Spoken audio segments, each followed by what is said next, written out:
Hey guys, today I'm gonna teach you a simple and quick step regarding about Vlookup by using Google Spreadsheet. First of all, Vlookup stands for vertical look upper, and the function of Vlookup in Google Spreadsheet is extract data from a cell in specified column using specified search key. So first step, firstly, this is my table that I prepared before.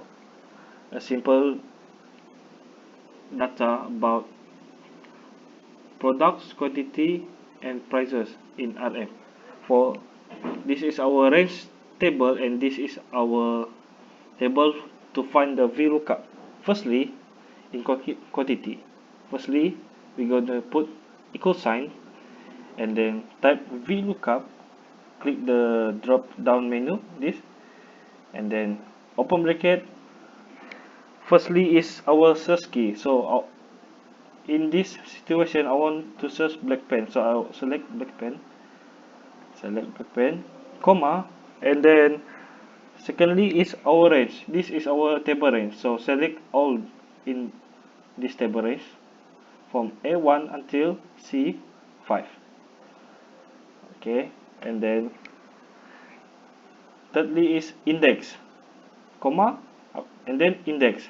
For index is we want search for quantity by using VLOOKUP. So based on the range table, the index is represent our column. So quantity column is in B, so 2, 1, 2. So we put 2, comma, and then is this table sorted? This range table based on my table is not sorted, so false. There is either two answer, false or true. And then close bracket and press enter. And here we go. We have the answer for quantity based on our table range here. Black pen quantity 200. Here product black pen quantity 200. Thank you for watching guys, and peace out.